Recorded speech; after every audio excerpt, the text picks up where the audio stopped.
सुनो सब, आज के बाद अकेले घूमना हमारे लिए खतरा साबित हो सकता है, क्योंकि अब हमारे महाराज पहले वाले नहीं रहे। वो हम जैसे जानवरों का शिकार करने लगे हैं। मैं तो कल बहुत ही मुश्किल से जान बचाकर भाग कर आया हूँ। हम सबको सावधान रहना होगा। सुंदरवन जंगल का राजा शेर सिंह था। वो बहुत ही दयालु था, इसीलिए सभी जानवर खुश रहते थे। उसका एक नियम था, शिकार मत करो, मिलजुल कर रहो। लेकिन कहते हैं ना, जहाँ दिया जलता है उसके ठीक नीचे अंधेरा भी होता है। सुंदरवन के इस अनुशासन से अगर किसी को नफरत थी तो वो थी लाली लोमड़ी। एक दिन लाली रास्ते से जा रही थी, तभी उसे एक बकरी दिखाई दी। उफ, ये शेर सिंह और इसके फालतू नियम। शिकार मत करो, मिलजुल कर रहो, बकवास। मैं एक शिकारी हूँ और मेरा धर्म है शिकार करना। आज इस मोटी ताजी बकरी को खाकर मैं अपनी भूख शांत करूंगी। शेर सिंह के सारे नियम तोड़ दूंगी। सुनो बकरी, आज तुम्हारी किस्मत बहुत खराब है। बकरी, मैं सुबह से भूखी हूँ, मुझे सुबह से कोई शिकार नहीं मिला, इसलिए आज तुम्हें खाकर अपनी भूख मिटाऊंगी। बहन, ये क्या बोल रही हो? हमारे जंगल में तो शिकार करना बंद है और महाराज ने ये आदेश दिया है कि कोई भी जानवर किसी का शिकार नहीं करेगा। क्या तुम शेर महाराज के बनाए नियमों के खिलाफ जाओगी? लोमड़ी बकरी से बात कर ही रही थी, तभी वहाँ शेर सिंह आ जाता है और कहता है, रुक जाओ लाली, मैंने तुम्हें कितनी बार समझाया है, मेरे जंगल में किसी भी मासूम पर हमला करना सबसे बड़ा अपराध है। क्या मुझे ये फिर से याद दिलाना होगा तुमको? अपराध महाराज, ये जंगल है, यहाँ बड़े जानवर छोटे को खाता है। आप हम शिकारियों को घास फूस खाने वाला बना रहे हो। छोटे जानवर ही हमारा भोजन है, तो फिर हम क्या खाएंगे?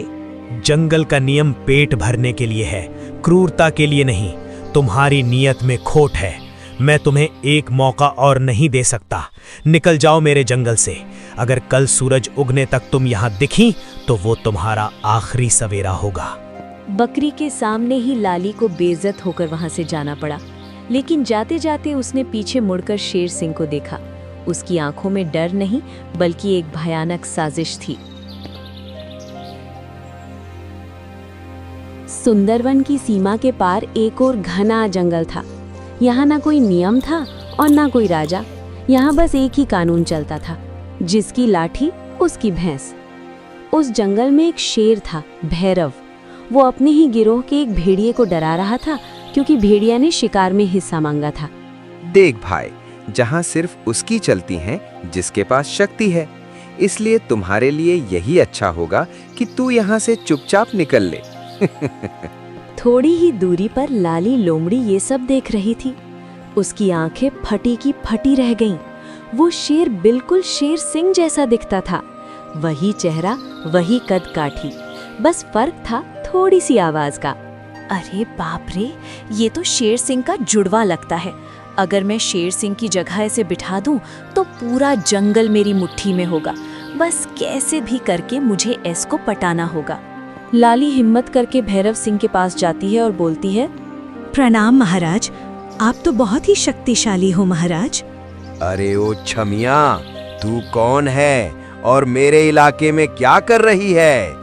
भाग यहाँ से, भाग, वरना तू मेरा भोजन बन जाएगी।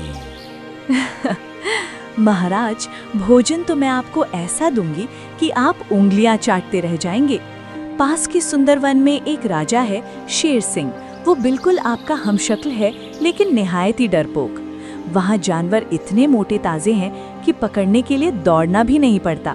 मेरा हमशक्ल और वो भी डरपोक? जी महाराज, आप बस मेरे साथ चलिए। असली शेर सिंह को हटाकर आपको वहाँ का महाराज बना दिया जाएगा। किसी को पता भी नहीं चलेगा। आप राज करेंगे और शिकार खुद चलकर आपके पास आएगा। बिना मेहनत के शिकार मिलेगा, और वो भी मोटा ताजा शिकार। सौदा बुरा नहीं है, लेकिन अगर तूने धोखा दिया या कोई होशियारी की तो अंजाम बुरा होगा, ये भी याद रखना।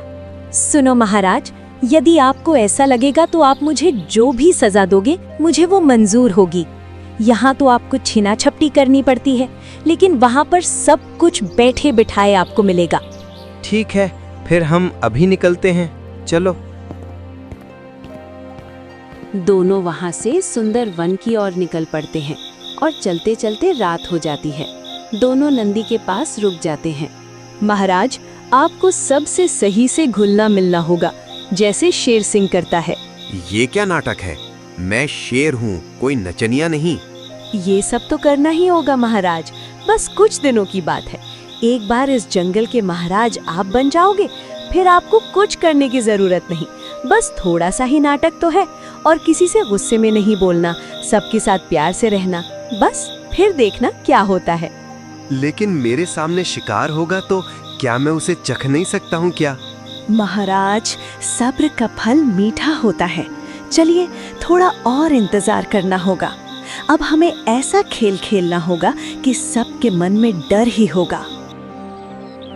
अगले दिन जब असली शेर सिंह नदी पर नहाने गया था, तो लाली भैरव को लेकर जंगल के पश्चिमी हिस्से में आई। उनकी योजना थी दहशत फैलाना। एक हिरण घास खा रहा था। भैरव उसके पास जाता है। प्रणाम महाराज, क्या बात है, आज आप जल्दी सुबह की सैर पर निकल आए? क्यों, मैं नहीं आ सकता हूँ क्या? मुझे देखना था कि तुम सब कितने मोटे, मेरा मतलब कितने स्वस्थ हो, और तुम्हारी खुशबू बहुत ही अच्छी है, चखने का मन था। आप क्या बोल रहे हो महाराज? मुझे बहुत डर लग रहा है। आप मेरे साथ मजाक तो नहीं कर रहे हो क्या? भला मैं अपने शिकार के साथ मजाक क्यों करूंगा? सुनो, मैं इस जंगल का महाराज हूँ और मेरा मन कभी भी बदल सकता है। अब अचानक ही मुझे तुम जैसे जानवरों का मांस पसंद आने लगा है, इसलिए मैं तुम्हें खाना चाहता हूँ। लेकिन मैं अभी अभी एक शिकार का ताज़ा मांस खाकर आया हूँ, इसलिए तुम्हें छोड़ दिया। अब भाग जाओ यहाँ से। हिरन तुरंत वहां से भाग जाता है। हिरन सबके पास आता है और जो उसके साथ आज हुआ है सबको बताता है। सभी जानवरों में डर का माहौल बन गया था। सुनो सब, आज के बाद अकेले घूमना हमारे लिए खतरा साबित हो सकता है, क्योंकि अब हमारे महाराज पहले वाले नहीं रहे। वो हम जैसे जानवरों का शिकार करने लगे हैं। मैं तो कल बहुत ही मुश्किल से जान बचाकर भाग कर आया हूँ। हम सबको सावधान रहना होगा।